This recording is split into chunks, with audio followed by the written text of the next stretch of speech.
ശ്രീമദ് ഭഗവത്ഗീത അധ്യായം 7 ശ്ലോകം 26. വേദാഹം സമതീതാനി വർത്തമാനാനി ചാർജുന ഭവിഷ്യാണി ച ഭൂതാനി മാം തു വേദന കശ്ചന. കഴിഞ്ഞുപോയവയും ഇപ്പോഴുള്ളവയും ഇനി വരാനുള്ളവയുമായ എല്ലാം ജീവജാലങ്ങളെയും ഞാൻ അറിയുന്നു. എന്നെയാകട്ടെ ആരും തന്നെ അറിയുന്നില്ല. ഇപ്പം കഴിഞ്ഞുപോയവ, അതായത് ഭൂതകാലത്തിലുള്ളവ, ഇപ്പോഴുള്ളവ, വർത്തമാനകാലത്തിൽ ഇപ്പോൾ ഉള്ളത്, ഇനി വരാനുള്ളവ, ഭാവി കാലത്തിൽ വരാനുള്ളത് ആയ സകല ഭൂതങ്ങളെയും, ഭൂതങ്ങൾ ഭവിച്ചത് ഉണ്ടായതൊക്കെ ഭൂതങ്ങൾ, പഞ്ചഭൂത നിർമ്മിതമായതുകൊണ്ടൊക്കെ ഭൂതങ്ങളാണ്. അവയൊക്കെ ഉണ്ടായതാണ്, ഇന്നലകളിൽ ഇല്ലാത്തതാണ്, ഇന്നുള്ളതാണ്, നാളെ ഇല്ലാതാകുന്നതാണ്. അതൊക്കെ ഉണ്ട് ഭൂതങ്ങൾ. ആ ഭൂതങ്ങളെ മുഴുവൻ ഞാൻ അറിയുന്നു. ത്രികാല ബാധാരഹിതമായ സത്യം അതറിയുന്നു. 3 കാലത്താലും ബാധിക്കപ്പെടാത്തതാണ് സത്യമായിരിക്കുന്നത്. സത്യമായതു ബ്രഹ്മമതു തന്നെ സത്യമെന്നു കരുതുന്നു സത്തുക്കൾ. അപ്പൊ ഈ ഭൂതങ്ങളെല്ലാം കാലത്താൽ പരിമിതങ്ങളാണ്. ഇക്കാലത്ത് നമ്മൾ ജനിച്ചത് മുതൽ മരിക്കുന്നത് വരെയുള്ള കാലത്തെ മാത്രമേ നമുക്ക് അറിയാൻ സാധിക്കുന്നുള്ളൂ. അത് തന്നെ മുഴുവൻ അറിയില്ല. എന്നാൽ നമ്മൾ ആകസ്മികമായിട്ട് ആരും ഉണ്ടായിട്ടില്ല. ഇന്നലകളിൽ ഇല്ലാത്തത് ഇന്നുണ്ടായി നാളെ ഇല്ലാതാകുമ്പോഴും ഇന്നലെയുമുണ്ട്, ഇന്നുമുണ്ട്, നാളെയുമുണ്ട്. അതിനെ അറിയുന്നു ആര്? ഭഗവാൻ എന്നാണ് ഇവിടെ പറയുന്നത്. ജ്ഞാനസ്വരൂപനായ ഈശ്വരൻ. ഈ 3 കാലത്താലും അത് ബാധിക്കപ്പെടുന്നില്ല.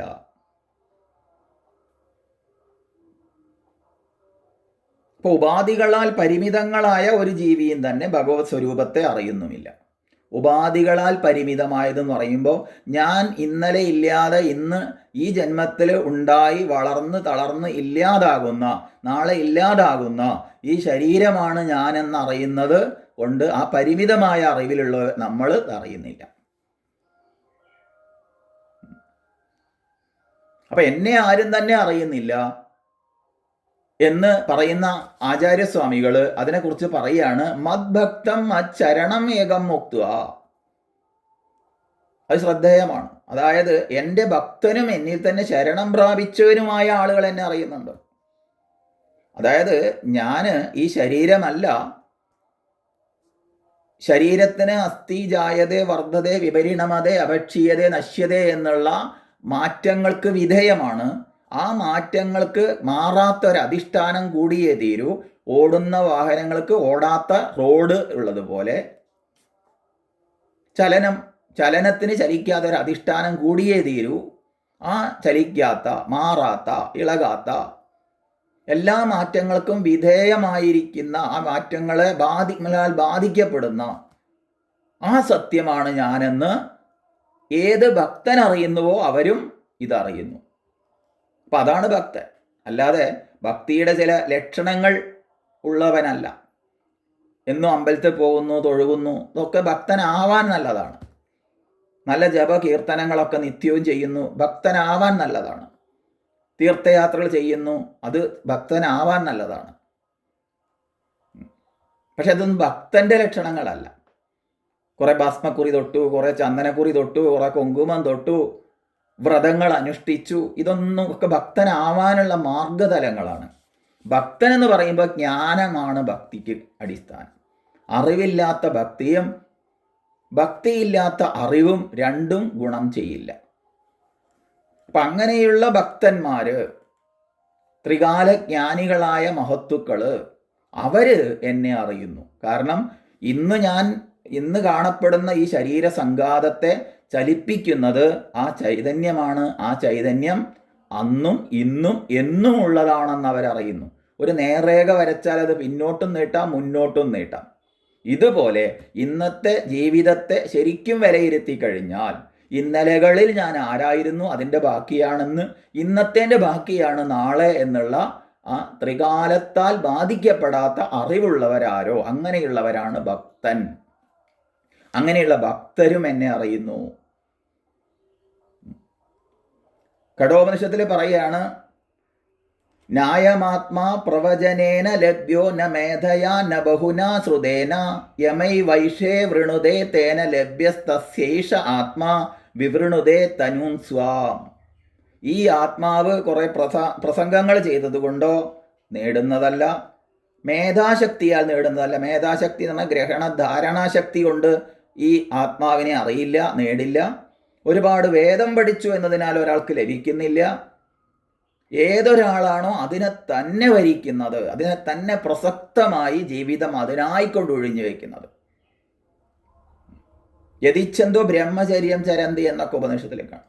അതിനായിക്കൊണ്ട് ഈ മനുഷ്യജന്മം എന്നുള്ളത് അറിവിനായിക്കൊണ്ടുള്ളതാണ്. പരമമായ സത്യത്തെ അറിയാനുള്ള ഏക ജന്മമാണ് മനുഷ്യജന്മം.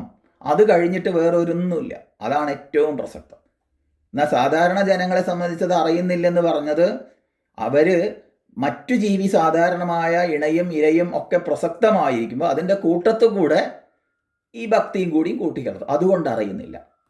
മനുഷ്യജന്മത്തിൻ്റെ മാത്രം നേടാൻ കഴിയുന്നതിനെ വരിക്കുന്നവനാരോ, ഇതിനു വേണ്ടി മാത്രമാണ് ഈ മനുഷ്യജന്മം എന്നാരറിയുന്നുവോ, അതിനായിക്കൊണ്ട് ജീവിതം ആരൊഴിഞ്ഞു വയ്ക്കുന്നുവോ അവർക്ക് മാത്രമേ അറിയുന്നുള്ളൂ. അങ്ങനെയുള്ള മഹാത്മാസു ദുർലഭ, വളരെ ദുർലഭമാണ്. അവരറിയുന്നു. ഭഗവാനെ അറിയുന്ന ത്രികാലജ്ഞാനികൾ അതറിയുന്നു. അവർക്കറിയാം ഈ സത്യത്തെ.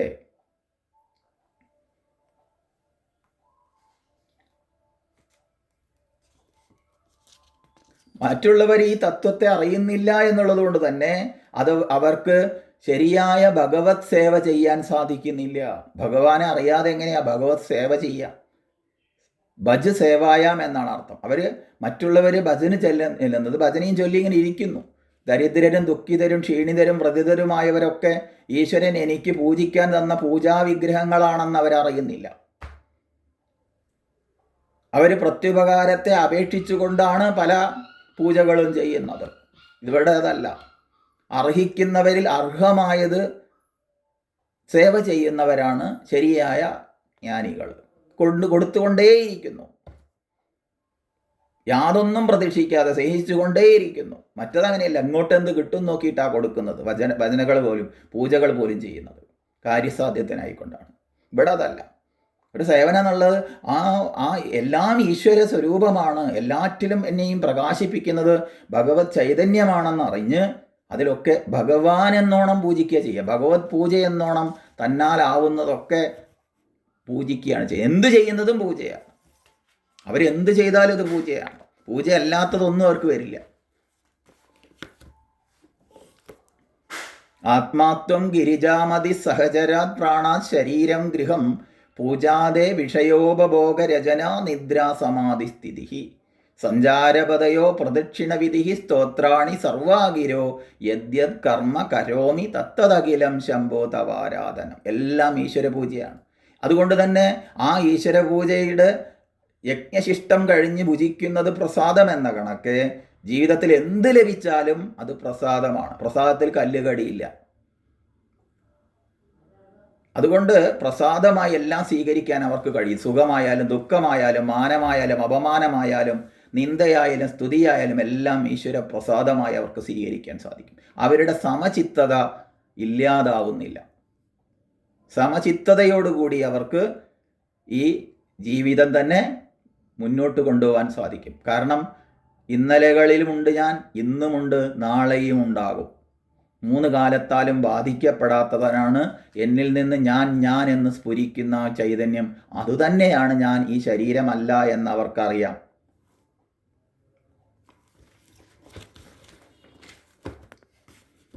ഈശ്വരൻ സർവജ്ഞനാണെന്നും ഈശ്വരൻ സർവശക്തനാണെന്നും എല്ലാ മതങ്ങളിലും പൊതുവായിട്ട് പറയുന്ന വാക്യമാണ്. പക്ഷെ ഭഗവത്ഗീതയിൽ അതിന് ശരിക്കൊരു നിർവചനം തരിക ചെയ്യുന്നത്. എങ്ങനെയാണോ ചക്ഷുരീന്ദ്രിയം, അതായത് കണ്ണ് എന്നുള്ള ഇന്ദ്രിയം രൂപത്തെ പ്രകാശിപ്പിക്കുമ്പോൾ ഞാനത് കണ്ടു എന്ന് പറയുന്നത് പോലെ, ശ്രോത്രേന്ദ്രിയം അതായത് ചെവി ശബ്ദത്തെ പ്രകാശിക്കുമ്പോൾ ഞാനത് കേട്ടു എന്ന് പറയുന്നത് പോലെ, വസ്തുക്കൾ ബോധതലത്തിൽ പ്രകാശിക്കുമ്പോഴാണ് അവയെ നാം അറിയുന്നത്. അപ്പം അറിയുക എന്നതിന് ഇവിടെ പ്രകാശിക്കുക എന്നാണ് അർത്ഥം. അത് മനസ്സിലാക്കണം. അപ്പം ലോകത്തിലെ സർവ്വ രൂപങ്ങളും സർവ്വ നിറങ്ങളും നമ്മുടെ കണ്ണുകൾക്ക് കാണാൻ കഴിയുന്നത് സൂര്യപ്രകാശം കൊണ്ടാണ്. അതുകൊണ്ട് നമ്മൾ എന്ത് ചെയ്യും? സൂര്യനെ ലോകത്തിൻ്റെ കണ്ണ് എന്ന് വിശേഷിപ്പിക്കാറുണ്ട്. ഇതുപോലെ ആരും എപ്പോഴും എവിടെയും എന്തും അറിയുന്നത് ഈ ആത്മചൈതന്യ പ്രകാശത്താലാണെന്നറിയുന്ന ആളുകൾ, സർവജ്ഞൻ, അത് സർവജ്ഞനാണ് ആത്മാവ് എന്ന് പറഞ്ഞു. ജ്ഞാനി ആത്മൈവ മേ മതം, ഭഗവാനെ അറിയുന്നവനും അറിവും വേറെയല്ല. അപ്പോൾ പരമാത്മാവിൻ്റെ ഈ സർവജ്ഞത്വത്തെയാണ് കഴിഞ്ഞവയും ഇപ്പോഴുള്ളവയും വരാനിരിക്കുന്നതുമായ എല്ലാം ഞാൻ അറിയുന്നു എന്ന പ്രഖ്യാപനത്തിലൂടെ ഭഗവാൻ നമുക്ക് വ്യക്തമാക്കി തരുന്നത്. ആ ഭഗവാനെ ആരറിയുന്നുവോ അവർക്കും അറിയാം ഈ ത്രികാലത്തെയും. കാലത്താൽ അവർ പരിമിതപ്പെടുന്നില്ല. ഞാൻ ഈ ശരീരമാണെന്നുള്ള പരിമിതിയിൽ അവരൊതുങ്ങുന്നില്ല. ഈ ശരീരത്തെ പ്രകാശിപ്പിക്കുന്നത് ശരീരമല്ല, ആത്മാവാണ്, ചൈതന്യമാണെന്ന് അവർക്കറിയാം. ആ ചൈതന്യം തന്നെയാണ് ഇവിടെ ഞാൻ ഞാൻ ഞാൻ എന്ന് സ്ഫുരിക്കുന്നത്. ഒരു ടെലസ്കോപ്പ് വെച്ചിട്ട് ഒരാൾ ദൂരത്തുള്ള വസ്തുക്കളെ നിരീക്ഷിക്കുക എന്ന് വിചാരിച്ചോളൂ. എന്നാൽ ആ നിരീക്ഷിക്കുന്നവനെ നിരീക്ഷിക്കാൻ ആ ടെലസ്കോപ്പിന് സാധ്യമല്ല. അതുപോലെ മനസ്സിന് സങ്കല്പിക്കാനും ബുദ്ധിക്ക് ചിന്തിക്കാനും കഴിവ് നൽകുന്നത് ആരാണ്? ആ ചൈതന്യമാണ്, ആത്മചൈതന്യമാണ്. അപ്പോൾ സ്വതമായ ജഡങ്ങളായ ഈ ഇന്ദ്രിയങ്ങൾക്കും മനസ്സിനും ബുദ്ധിക്കും ആത്മാവിനെ അറിയാൻ സാധ്യമല്ല. എന്നാൽ ആത്മാവ് അത് എല്ലാം അറിയുന്നു എന്നാണ് ഭഗവാൻ പ്രഖ്യാപിക്കുന്നത്. ഞാൻ എല്ലാം അറിയുന്നു, എന്നെ ആരും അറിയുന്നില്ല. എങ്ങനെയാണ് പ്രകാശകൻ എന്ന് സൂര്യനെ വിശേഷിപ്പിക്കുന്നത്? സൂര്യനെ പ്രകാശകൻ എന്ന് വിശേഷിപ്പിക്കുന്നത് സൂര്യൻ എനിക്ക് ചൂടും വെളിച്ചവും തരുന്നു എന്ന് നമ്മൾ പറയാറുണ്ട്. പക്ഷേ അത് കേവലം ഒരു ഒരു ഒരു പറച്ചിൽ തന്നെയാണ്. സൂര്യൻ എനിക്ക് പ്രകാശവും ചൂടും തരാനല്ല പ്രകാശിക്കുന്നത്. അങ്ങനെ ഒരു കർത്തവ്യം അവിടെ ഇല്ല. അത് സ്വഭാവമാണ്, സ്വാഭാവികമാണ്. ഇതുപോലെ ഈശ്വരൻ സർവത്തിനെയും അറിയുന്നു എന്ന് പറയുമ്പോൾ അവിടെ അറിയുന്ന ഈശ്വരൻ വേറെ ഒന്നില്ല. പ്രകാശസ്വരൂപിയാണ് ഭഗവാൻ. അതറിയാത്തതായിട്ടൊന്നുമില്ല. സൂര്യൻ എത്താത്തിടത്ത് ഒരു സ്ഥലവുമില്ല. എല്ലാറ്റിനെയും സൂര്യൻ അറിയുന്നു. ഇവിടുന്ന് അങ്ങോട്ട് നോക്കുന്ന നമുക്ക് അത് സാധ്യമാവുന്നില്ല. അവിടെ പരിമിതികളുണ്ട്. അതുകൊണ്ട് ലോകത്തെ പ്രകാശിപ്പിക്കുന്ന തിരക്കിലാണ് സൂര്യൻ എന്നൊക്കെ പറയാൻ പറ്റുമോ എന്ന് ചോദിച്ചാൽ ഇല്ല. അങ്ങനെയാണെങ്കിൽ ശ്വാസോച്ഛ്വാസം കഴിക്കുന്ന തിരക്കിലാണ് ഞാൻ എന്നാരും പറയാറില്ലല്ലോ.